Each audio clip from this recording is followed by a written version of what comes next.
예레미야서 34장 1절로 22절인데 같이 6절부터 16절까지 6절부터 16절까지 교독을 하겠습니다. 6절입니다. 선지자 예레미야가 이 모든 말씀을 예루살렘에서 유다 왕 시드기야에게 고하니라.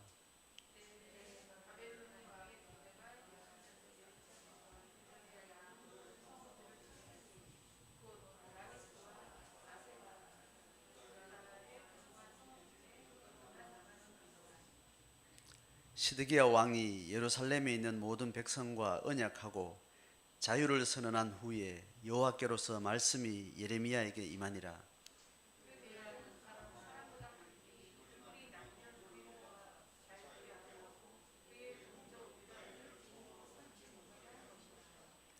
이 언약에 참가한 방백들과 모든 백성이 각기 노비를 자유케 하고 다시는 종을 삼지 말라 함을 듣고 순복하여 놓았더니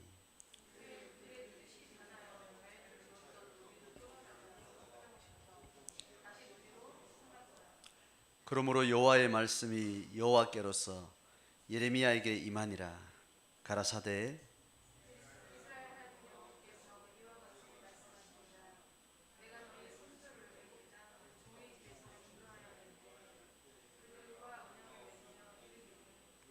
너희 형제 히브리 사람이 너에게 팔렸거든 7년 만에 너희는 각기 놓으라. 그가 6년을 너를 섬겼은즉 그를 놓아 자유케 할지니라 하였으나 너희 선조가 나를 듣지 아니하였느니라.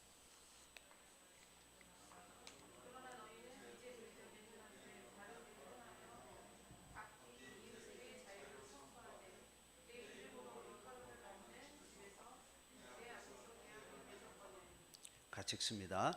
너희가 뜻을 변하여 내 이름을 더럽히고 각기 놓아 그들의 마음대로 자유케 하였던 노비를 끌어다가 다시 너희에게 복종시켜서 너희 노비를 삼았도다. 아멘. 34장의 내용은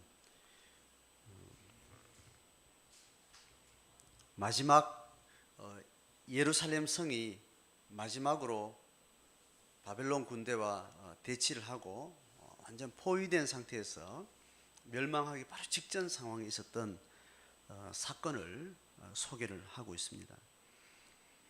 바벨론 왕 느부갓네살과 그 모든 군대와 통치하에 있는 땅의 모든 나라와 모든 백성이, 그러니까 지금 바벨론이 정복했던 모든 소국가들, 그 국가들부터 총 집결된 군대의 총량을 가지고 지금 예루살렘을 치고 있는 거죠. 유다 땅을 정복하면 그 다음 밑에는 바로 애굽이기 때문에 애굽하고 중간에 유다라는 소국가를 중간에 두고 경계선을 두고 애굽 제국하고 바벨론 제국하고 그렇게 경계선을 지으려고 처음에는 의도를 했던 거죠. 그래서 유다를 정복하고 나서 유다가 자주적인 나라로 자기 독립된 국가로 있으면서 친 바벨론적인 입장에 두고 애굽과 그 경계선에 중간 역할을 할 수 있도록 그렇게 해야 바벨론 제국하고 애굽 제국하고 직접 부딪혀서 위험한 그런 외교적으로 군사적으로 위험한 그런 일을 만들지 않기 때문에 훨씬 제국의 변방을 관리하는 데는 굉장히 안정적이 되겠죠. 그런데 이 유다가 계속 바벨론에 승복하지 않고 바벨론 지배하에 들어가지 않고 계속 저항을 하고 또 친애국적인 입장을 계속 취하면서 바벨론하고 대적을 하니까 결국 바벨론은 유다를 멸망시키기로 결정한 것 같은 이제 그 시점이 좀 와 있는 겁니다. 자, 그때에 하나님이 예레미야에게 하는 말이 너는 가서 유다 왕 시드기야에 가서 고하기를 보라 내가 이 성을 바벨론 왕의 손에 붙일 텐데 그가 이 성을 불사를 것이다. 네가 그 손에서 벗어나지 못하고 반드시 사로잡혀서 그 손에 붙임을 입고 네 눈은 바벨론 왕의 눈을 볼 것이며 결국 바벨론 왕 앞에 결국 네가 설 수밖에 없다. 당당한 왕 대 왕으로서 만나는 것이 아니겠죠, 당연히. 그 입은 너의 입을 마주 대하여 이제 말하게 될 거다. 너는 바벨론으로 갈 것이다. 그러나 유다 왕 시드기야, 너는 여호와의 말을 들으라. 나 여호와가 너에게 이같이 말하노라 하고 네가 칼에 죽지 않고 평안히 죽을 것이며 사람이 너보다 먼저 있은 너의 열조 선왕에게 분향하던 일례로 너에게 분향하며 너를 위하여 애통하기를 슬프다 주여 하리니 이는 내가 말하였음이니라. 자, 포로로 잡혀가지만 어느 정도 안정적인 분위기에서 네가 죽음을 맞이하고 왕의 체면은 어느 정도 유지되는 어떤 그런 이제 너의 마지막이 될 것이다. 자, 이렇게 이야기를 하면서 결국 예루살렘이 불타고 망하고 너는 제국의 포로로 잡혀간다. 왕이 포로로 잡혀간다는 것은 정말 죽는 것보다 더 치욕스럽고 더 무서운 이제 상황이 되는 거죠. 자, 이야기를 듣고 포위된 상태에서 이야기를 듣고 이제 있으니까 시드기야 입장으로서는 마지막 벼랑 끝까지 이제 오게 되는 상황이죠. 7절에 그러고 나서 예레미야 이 예언을 듣고 나서 7절 때에 바벨론 왕의 군대가 예루살렘과 유다의 남은 모든 성을 치고 이제 공격이 시작된 겁니다. 자, 이 상황이 되니까 8절에 시드기야 왕이 어떤 조치를 하는가 하면 8절에 시드기야 왕이 예루살렘에 있는 모든 백성과 언약하고 자유를 선언한 후에, 자, 이 자유를 선언한 후에 모든 백성하고 언약하고 이스라엘 백성들의 공동체 전체하고 이제 국가 전체가 왕이 언약식을 행하고 자유를 선포했다는 이야기를 합니다. 그 언약의 내용이 9절에 이야기하는데 그 언약은 곧 사람으로 각기 히브리 남녀노비를 놓아서 자유케 하고 그 동족 유다인으로 종을 삼지 못하게 언약을 했다라는 겁니다. 10절에 이 언약에 참가한 방백들과 모든 백성이 각기 노비를 자유케 하고 다시는 종 삼지 말라 함을 듣고 순복해서 이제 이것을 다 전국적으로 이걸 실행을 하게 된 거예요. 노예 해방을 선포를 한 거예요. 자, 이것을 왜 했는가를 이제 살펴보면 13절에 이제 그 전말에 이야기 되는데 하나님 하시는 말씀이 13절 보면 이렇습니다. 이스라엘 하나님 나 여호와가 이같이 말하노라. 내가 너희 선조를 애굽 땅 종되었던 집에서 인도하여 낼 때에 언약을 세워. 자, 이야기는 이스라엘 공동체가 초기 시작될 때 출애굽하고 난 다음에 국가 공동체로서 하나님의 백성의 언약식을 시내산에서 하게 돼요. 그렇게 하면서 이제 국가로 출범을 하고 또 하나님의 백성으로서 국가 공동체로서 그렇게 이제 영적 생활을 이제 시작을 하게 된 거죠. 그때 언약의 핵심이 뭐냐 하면 하나님이 통치하는 이방인과 다른 삶을 살아가는 하나님이 통치하시는 하나님의 백성. 그래서 그들은 하나님이 여호와가 하나님이 되고 이스라엘 백성들은 하나님의 백성이 되는 것, 하나님의 통치 백성이 되는 것, 하나님이 왕이 되는 건지 이렇게 국가를 설정한 겁니다. 그래서 그 왕됨의 통치 원칙은 모세오경 율법을 줘서 그 율법을 토대로 해서 그 국가는 그 사회는 그렇게 유지가 되는 방식으로 율법을 받은 것이죠. 자, 거기에 언약의 가장 중요한 핵심 가치들이 몇 가지 있는데 그 중에 고아와 과부를 철저히 돌보고 그리고 그 사회는 하나님이 지으신 한 생명 한 생명 모든 사람이 하나님의 형상으로 지음받은 그 존귀한 인성과 또 그 삶의 가치를 철저하게 지켜주는 그런 사회가 되어야 된다. 이게 이제 하나님의 백성들의 삶의 핵심 가치죠. 자, 그래서 하나님의 형상으로 지음받은 모든 피조체계가 상하지 않고 하나님의 은혜 속에 살아갈 수 있도록 그렇게 그 공동체가 유지되어야 되는 겁니다. 그 안에 이제 어떤 제도적인 장치로서 안식일 제도가 있는 거죠. 그래서 매 7일마다 예배하고 6일 동안 일하고 충분히 하루를 쉴 수 있도록 노동을 쉬는 것, 이 쉼에 대한 안식에 대한 이 일주일만에 한 번씩 있는 이 예배하는 날과 동시에 또 노동을 하지 않는 날로서 우리 일상생활을 평화롭게 살아갈 수 있도록 그 제도를 만들고, 그렇게 6일 동안 일하고 하루를 예배하면서 살더라도 살다 보면 죄 많은 세상 가운데 병도 들고 사고도 당하고 여러 우한질고를 당하는 여러 가지 사건들을 만나게 돼서 그 잠시 겪는 그 불행의 사건들, 어려움 사건들이 쌓여서 더 이상 복원이 불가능한, 생존 자체가 불가능한 그런 상태로 한 개인과 가정과 집안이 점점 쇠락해지는 이런 일들이 살다 보면 생기는데, 그러한 일들이 원천적으로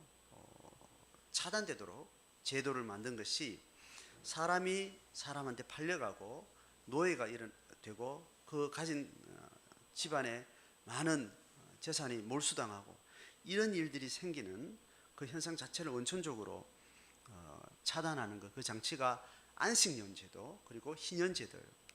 안식년은 1년을 단위로 6년을 지나면 7년째 되면 모든 억압들, 사고 나서 돈이 없어서 갑자기 밭을 팔아야 됐고, 또 내가 먹을 것이 없어서 다른 집에서 품꾼으로 일을 하게 되고, 품꾼으로서 그 집에 노예가 되어지고, 이런 일들이 다시 원상 회복되는 그 안식년 제도를 가르쳤던 겁니다.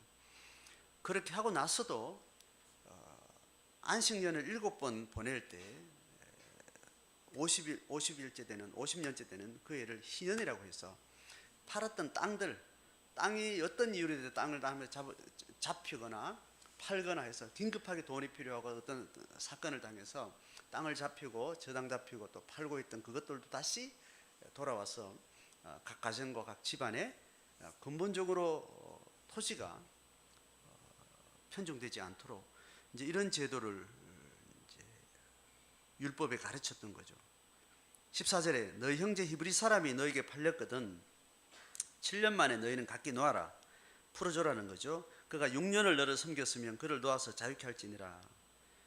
그렇게 선조들과 언약을 하고 하나님의 백성으로서 가나안에 들어와서 시작을 했는데 14절 마지막에 너희 손조가 내 말을 듣지 않았다는, 그 결과가 500년의 역사고, 그 결과로 결국은 하나님이 이 국가를 포기하기로 이제 결정을 해서 여기까지 온 거죠. 자, 그런데 지금 이 마지막 시점에 15절에 이렇게 이야기합니다. 선조들은 그렇게 듣지 않았는데 그러나 너희는 지금 이제 너희들이 돌이켜서 내 눈앞에서 바르게 행하고 정당히 행해서 이웃을 자유를 선언해서 내 이름으로 일컬음을 받는 내 집에서 언약을 세웠다. 다 언약식을 했죠, 그죠? 그 언약식이 어떤 식으로 되어지는가 하면 18절에 보면 이렇게 이야기합니다. 송아지를 둘에 쪼개고 그 두 쪼갠 송아지를 딱 정반을 이제 쪼개요. 쪼개서 언약식을 할 때 어떤 퍼포먼스가 있는데 그 제물에 쪼갠 그 사이를 이렇게 두 사이로 지나가서 내 앞에 언약을 세운다는 겁니다. 그러니까 하나님의 백성들이 언약을 세운다는 것은 모든 약속, 함께하는 합의나 약속이나 계약은 다 누구한테 하는가 하면 하나님 앞에 하는 겁니다. 이 언약을 내가 약속합니다. 이 언약을 내가 결정합니다. 이것을 내가 지키지 않으면 하나님께서 나를 벌하실 겁니다. 나는 하나님 앞에 죄를 지은 겁니다. 이 계약을 무시하고 계약하는 당사자한테 내가 거짓말하는 것이 아니라 하나님 아버지 앞에 거짓말하는 겁니다. 그러니까 어떤 결정이나 약속은 하나님 앞에서 행하는 그 기본적인 이제 개념이 있었던 겁니다. 자, 그래서 그 언약 퍼포먼스는 동물을 쪼개고 그 사이를 이제 지나가는 거죠. 그래서 내가 이 언약을 깨뜨리면 이 동물처럼 나는 쪼개진다. 이제 그런 이제 약속이 되는 겁니다. 자, 그 언약을 세웠는데 이 사람들이 번복을 하게 된 거예요. 보면 21절 하반절에 너희에게서 떠나간 바벨론 왕의 군대의 손에 붙이리라 뭐 이렇게 이야기를 했어요. 이 말이 무슨 말이에요? 너희에게서 떠나간 바벨론 왕의 군대라는 말이죠. 이걸 하자마자 애굽의 원군이 지금 이렇게 오게 됐던 겁니다. 자, 노예 해방을 딱 선언하는 그 시점에 바로 그 다음에 지금 포위된 상태 있잖아요, 그죠? 포위된 상태에서 바벨론은 지금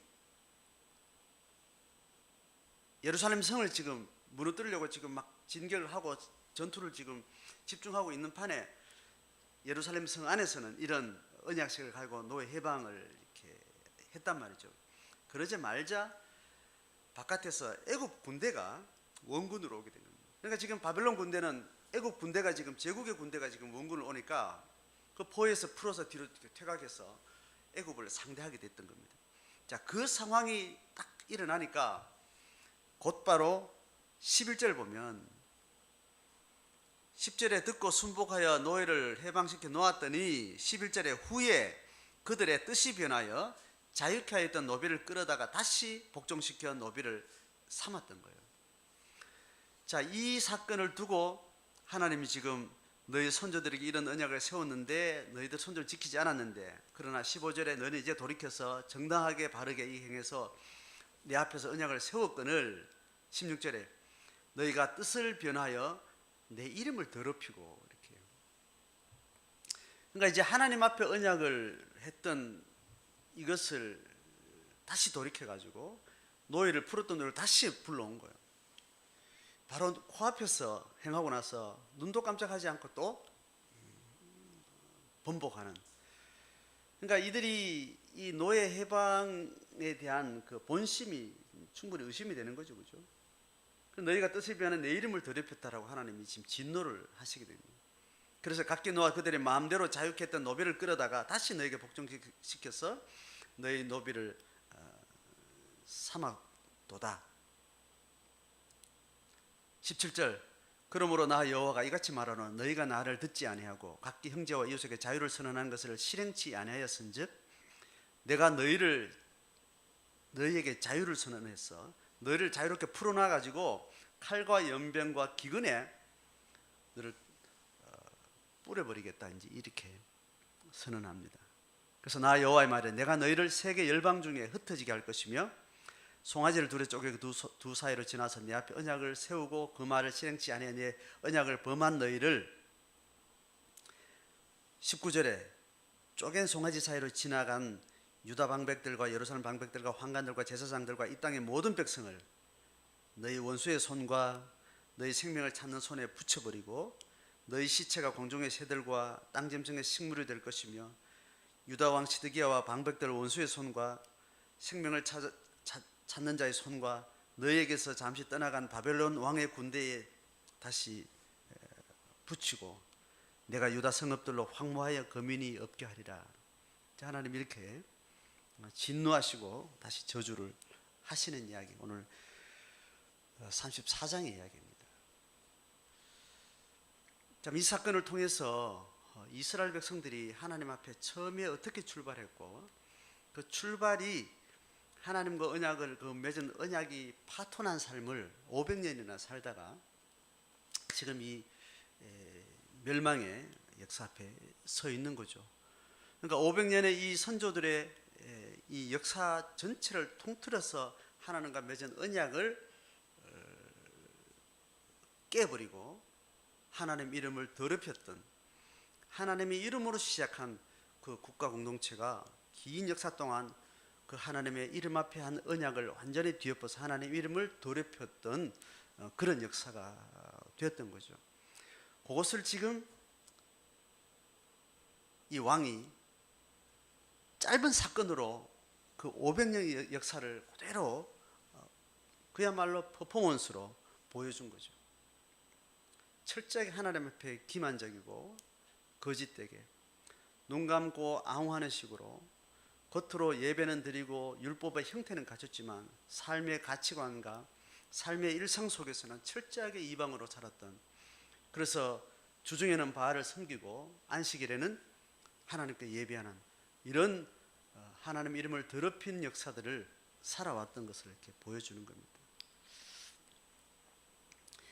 하나님은 이런 이경륜 시대의 실패를 통해서 삼경륜 시대에, 이경륜 시대의 실패의 어떤 역사를 통해서 삼경륜 시대에 하나님이 추구하시는 언약의 핵심 가치를 명확하게 보여줍니다. 우리가 어떤 개념을 설명하기 위해서, 그걸 뚜렷하게 설명하기 위해서 하는 방법이 어떤 거냐 하면, 그 개념이 아닌 어떤 예를 들어서 그 개념이 뭔지를 설명을 해요. 친구가 뭐냐 이렇게 이제 설명할 때, 친구는 이런 거다라고 이야기할 때 친구인 것 같은데 사실은 친구 아닌 그런 헷갈리는 어떤 그런 부분들을 잘 설명하기 위해서 친구인 것 같은데 친구가 아닌 그런 여러 항목들을 쭉 나열해서 친구가 아닌 경우는 이런 겁니다 라고 하면서 이제 그 친구에 대한 개념을 설명하잖아요. 그죠? 모든 개념을 설명할 때 그런 거. 하나님의 나라와 하나님의 통치와 하나님의 계시는 이것을 지향한다라고 삼경륜 시대의 분명한 하나님의 뜻을 잘 설명하기 위해서 이경륜 시대에 실패했던 여러 계시를 통해서 삼경륜 시대에 지향하는 하나님의 분명한 계시의 가치들을 설명을 하고 있는 거죠. 그래서 지금 예수의 복음을 듣고 예수의 소식이 그 복된 이유는, 예수의 구원이, 예수가 나를 위해서 희생하셨다는 것이 복된 이유는, 그 사건을 인해서 내가 그 믿음을 가지고 그 하나님 앞에 내 생을 걸 때, 생을 헌신할 때 그 하나님으로부터 내게 뭐가 복이 되느냐 했을 때 이거예요. 모든 개체화된 모든 피조 세계들은 다 하나님의 한 가족으로, 어느 한 존재라도 가벼운 존재가 없고 낮은 존재가, 무시할 존재가 없고 무가치한 존재가 없는 하나님의 형상으로 지음받은 모든 인간이 소중한 생을 살고 소중한 가치를 인정받는 삶을 사는 그러한 세상, 그것을 하나님이 예수 그리스도를 통해서 우리에게 찾아오셨기 때문에 그 예수의 십자가의 은혜와 그 사랑을 내가 받아들인다는 것은 그 하나님의 축복의 세상에 내가 또 콜링을 받은 거죠. 그리고 나는 이제 더 이상 인간이 만들어놓은, 이 문명이 만들어놓은 이 아비규환의 이 재앙과 죽음과 비참한 이 피조세계의 이 삶의 질서를 내가 놓고 하나님이 축복하시는, 하나님이 처음 창조하신 그 원리대로 나는 생을 살겠다라고 결정을 하게 되는 것이 신앙인이 되는 그 시점이 일어난 고백이 되는 겁니다. 그래서 우리는 하나님 앞에 이 언약을 맺는 것, 이 언약을 맺는다는 이 사실이 우리에게 너무 중요해요. 지금 교회는, 삼경륜 시대의 교회라는 것은 이경륜 시대에 시내산 언약을 통해서 하나님 앞에 출애굽의 경험을 하고 나서 나는 버림받은 노예로서의 짐승 같은 이런 삶을 살던 신분에서 자유인이 되는 이 경험을 하고 나서 그 자유인으로서 더 이상 버림받은 삶을 살지 않고 하나님이 지향하는 이 공적인 가치를 구현하는 삶으로 내가 살겠습니다라고 시내산에서 언약을 한 거예요. 그래서 기독교인이 된다는 것은, 내가 교회가 된다는 것은, 그리스도의 제자가 된다는 것은, 그것이 집단적으로든 개인적으로든 나는 이 출애굽을 경험한 것이 난 확실하다. 내가 예수의 사건을 통해서 이것이 내 생애에 너무나 놀라운 새로운 빛을 찾았고 생명을 내가 얻었다는 이 확신 속에, 그렇다면 이 빛을 시작하신 그 하나님의 그 원대한 뜻을 따라서 내가 다시 둘째 아담의 뒤를 이어서 예수께 접붙임을 받아서 새로운 생을 살겠다고 결정하는 거예요. 언약하는 거예요. 그래서 신약 교회가 세워질 때 예수 십자가의 복음의 원리를 깨달을 때까지 교회 공동체에 들어와서 말씀을 듣고 예수를 주로 고백하는 자들의 삶을 보면서 예수 사건이 오늘 내게 어떤 의미가 있는지를 구도자로서 그 공동체 안에 들어와 있다가 그 어느 날 예수가 나를 위해서 죽으셨다는 것을 개인적인 자기 경험과 깨달음으로 자기한테 와닿을 때, 그때 그 은혜 속에서 이제 자기가 자기 삶을 결정을 하는 언약식을 갖는 것이, 그것이 세례식이 되는 겁니다. 세례는 물에 빠졌다가 다시 물을 뿌렸다가 물에 빠졌다가 올라오는 그 자체가 죄의 씻음이 아니고, 이미 죄 씻음을 경험하고 나서 그것이 시청각적으로 나는 이렇게 죽었다가 살았노라고 고백을 하는 것이고, 이제 그 생명의 원리를 따라서 내가 이렇게 살겠다는 결단이에요. 그래서 교회는 그 언약을 하나님과 자발적으로 자의적으로 맺은 겁니다. 그리스도의 십자가의 사랑이 내게 올 때는 그냥 확 나를 덮쳐서 그물을 던져 나를 사로잡듯이 내게 깨닫게 하시고 보여주고 그 은혜의 감격을 나로 하여금 경험할 수 있도록 하나님이 무조건 밀고 찾아 들어와요. 문을 부수고 하나님 그냥 치고 들어온다니까요. 내가 하나님의 은혜를 경험한다는 그 사건은, 내가 지혜가 좋아서 내가 공로가 많아서 내가 열심히 교회 생활을 했더니 그래서 그걸 깨닫게 되는 건 아니에요.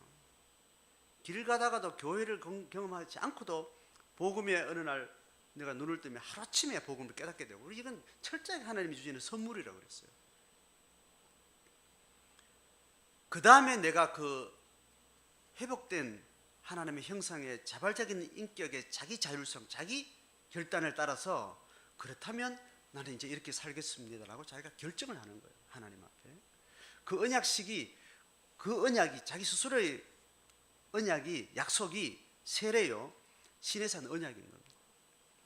그 결정을 한 사람이 그 언약 결정을 자기 자발적으로 스스로 한 사람이 이제 교회의 성도로서 한 지체가 되는 겁니다.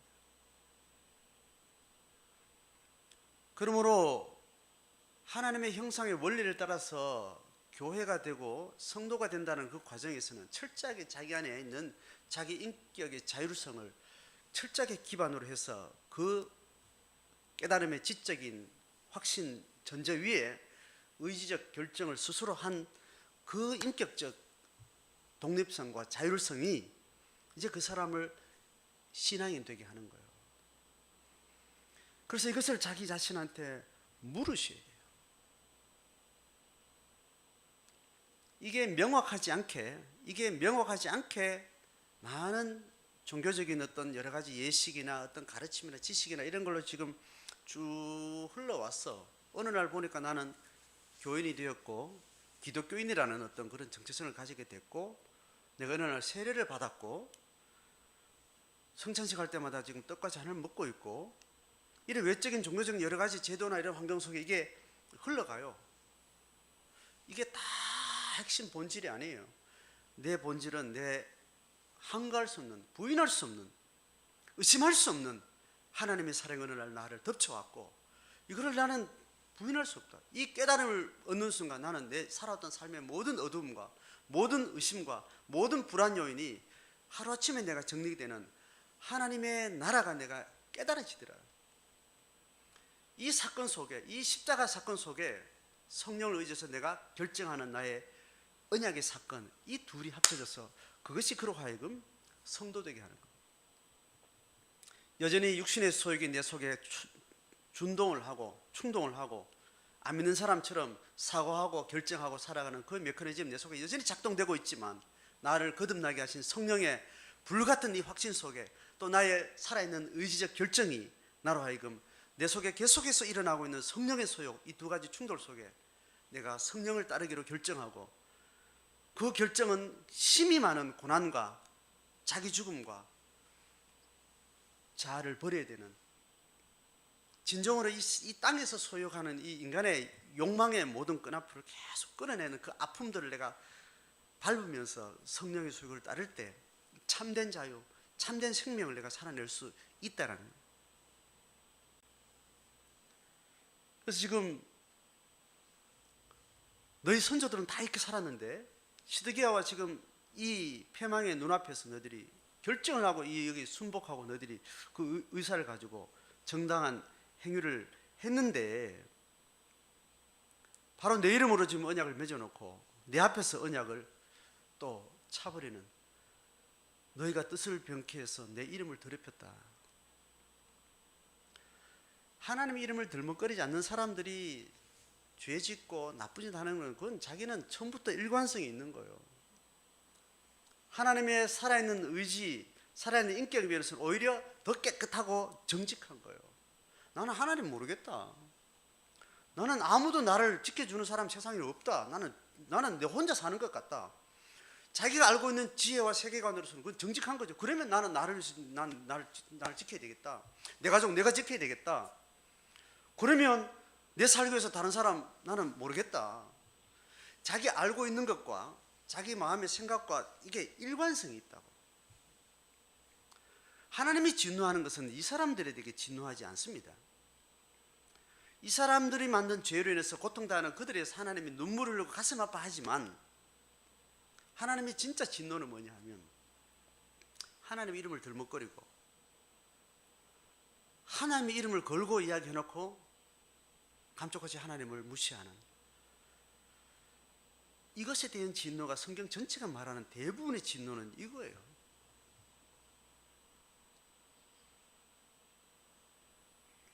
우리 신앙생활은 철저하게 하나님 주신 인격적 자발성, 자율성, 자기가 결정한 것에 대해서 자기가 책임지는 일관성이 있는 인격의 지속 가능성의 기반 위에 살아가는 이것이 하나님이 우리를 잃어버렸던 하나님의 백성들을 다시 회복하는 하나님의 형상으로 지음받은 인간의 삶의 회복이에요. 그런 의미에서 내가 하나님의 은총을 인해서 내가 십자가 사건이 나의 실제적인 영육간에 출애굽이 되었는지를 물어보셔야 돼요. 자기 스스로에게 물어보셔야 돼요. 내 자신에게 물으셔야 돼요. 거듭나서 은혜 받은 수많은 사람들의 간증, 산더미 같은 그 간증, 그거 다 좋아요. 내가 그 간증이 내 속에 이미 와 있는지를 자기한테 물어보고 확인을 하셔야 돼요. 우리 엄마가 은혜 받은 거, 내 아내가 은혜 받은 거, 우리 아버지가 은혜 받은 거, 내 자식이 은혜 받은 거, 우리 성도님 중 누가 은혜 받은 거, 그거 다 공감이 되고 좋겠다, 참 축복이 되지만 내가 그랬는지를 물어보시고 거기에 정직하시는 거예요.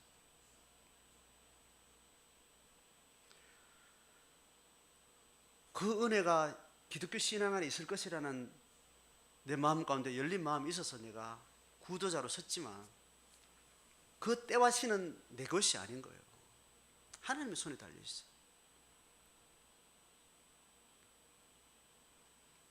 그래서 내가 이런 은혜가 내게 있는지를 확인하고 확인되었다면 그 다음에 나는 이 확인된 은혜의 경험을 기반으로 나는 어디에 콜을 받고 있는지를 성경의 가르침을 통해서 알고 할 건지 말 건지를 스스로에게 묻고 결정을 하시는 거예요. 옆에서 목사가 묻고 지체들은 묻고 성도들이 묻고 뭐 그런 묻는 절기들이 뭐 있어가지고 가르치기도 하고 배우기도 하고 뭐 많이 하지만 다 그 부수적인 거라는 거예요.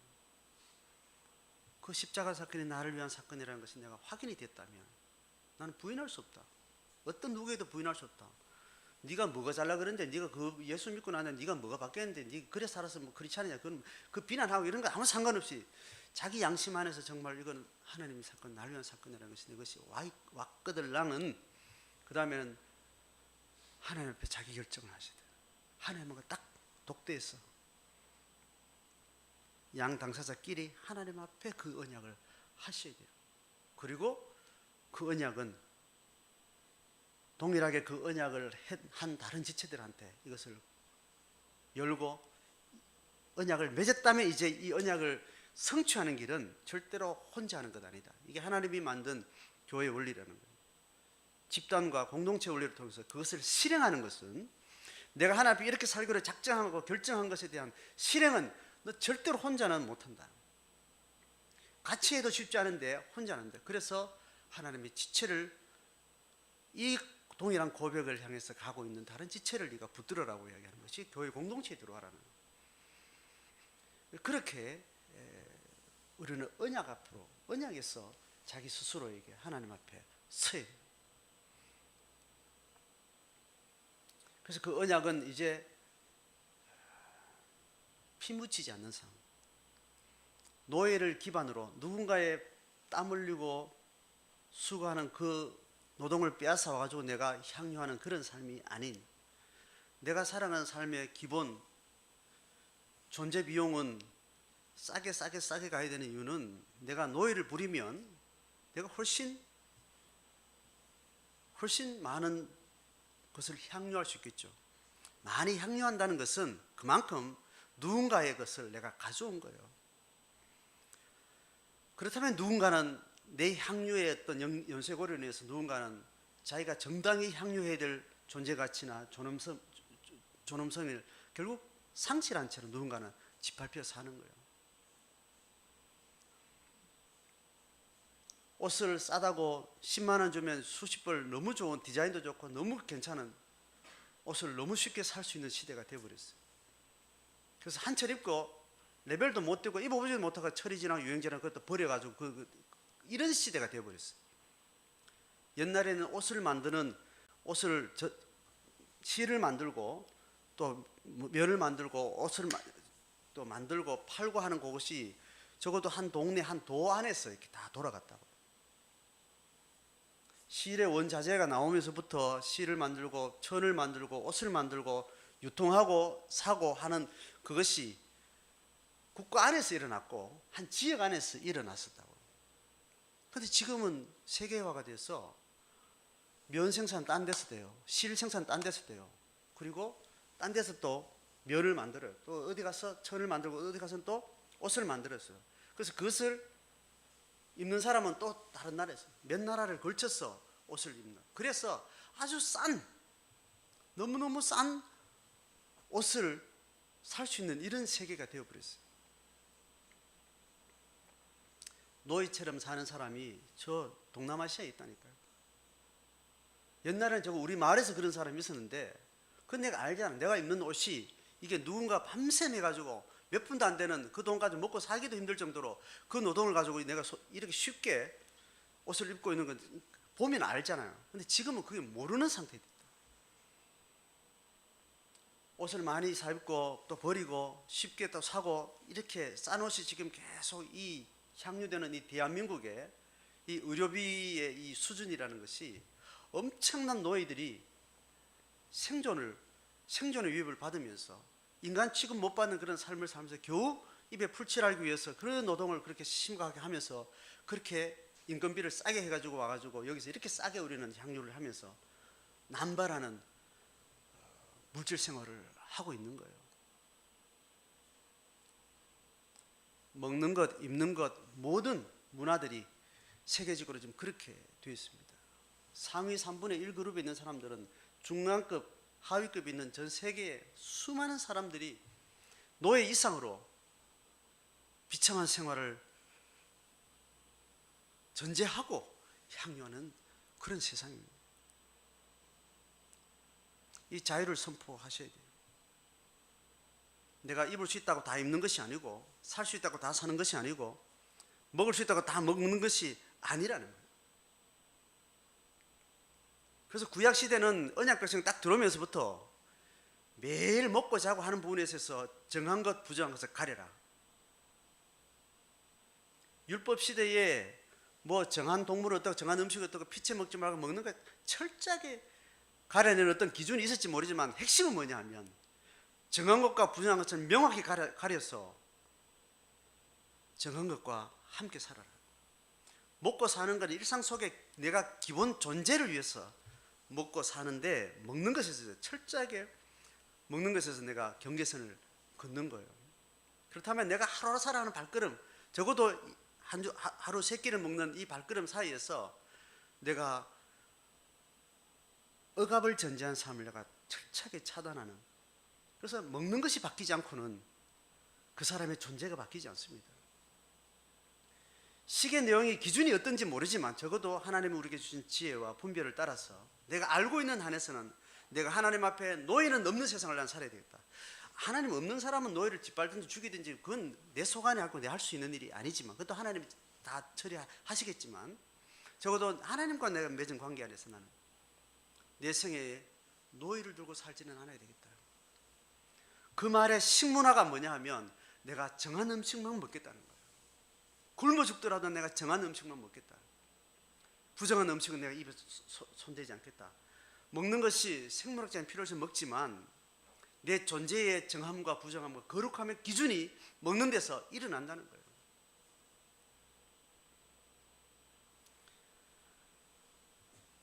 먹는 것이 바뀌어지는 이 일관성의 가장 강력한 세계관과 가치관의 출발입니다. 그래서 신앙이든지 어떤 사상이든지 강력한 신념과 어떤 가치관과 세계관에 견고한 삶을 살아가는 총체적인 삶은 반드시 먹는 데서부터 시작해요. 그래서 언약 백성들이 출애굽하자마자 기름진 노예의 짓을 하지만 그 기름진 음식의 찌꺼기를 받아 먹으면서 그 애굽 제국의 그 도시민들이 먹는 그 향락의 음식 문화에 길들여져 가지고 광야에 나오니까 이게 조미료도 없고 화끈한 마늘 맛도 없고 이 민빛에서 먹는 것 때문에 미치겠다는 거예요. 고기 좀 씹고 싶은데 고기 달라. 만나가지고 내가 못 먹겠다. 체질이 바뀌고 삶이 바뀌는 것은 먹는 것에서 변화를 통해서 그 사람의 가치관과 삶과 어떤 삶의 질이 바뀌어집니다. 여러분, 가장 어려운 것이 지금 먹는 것 가리는 것 아닌가요?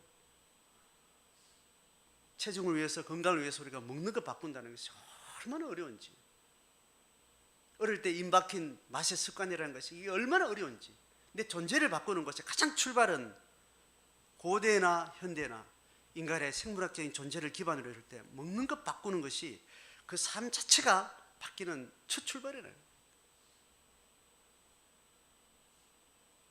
이스라엘 백성들은 거기서부터 출발해서 이런 제도까지 다 연결되어 있습니다.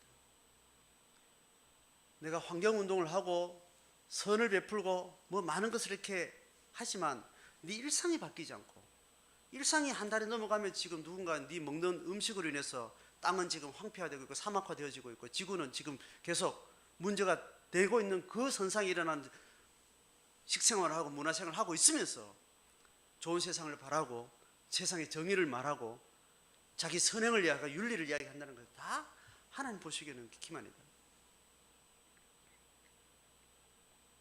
기독교 윤리는 여기에서 나옵니다. 기독교 윤리는 그래서 총체적이에요. 기독교 윤리는 역사를 넘어섭니다. 지구 공간 총체적인 우주 전체를 통합하는 넓은 세계관이에요.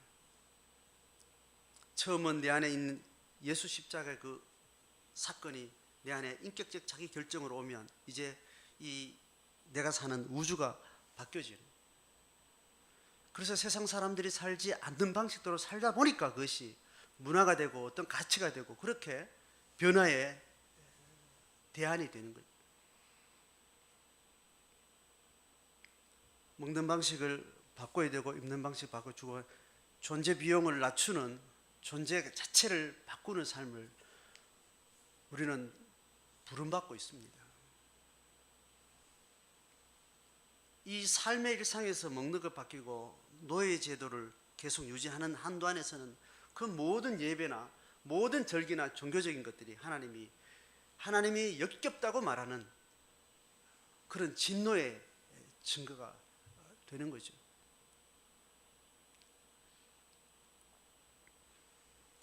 오늘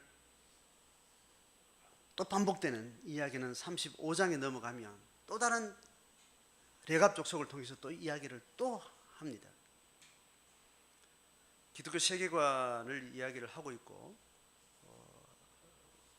일상의 삶에 대한 이야기를 아주 치열하게 지금 하고 있는 예레미야 서를 보면서 삼경륜 시대의 교회가 잃어버린 것이 무엇인지, 우리가 상실하고 있는 기독교 신앙의 영성이 무엇인지를 잘 분별하면서 우리 자신에게 말씀을 가까이 할 수 있으면 좋겠습니다.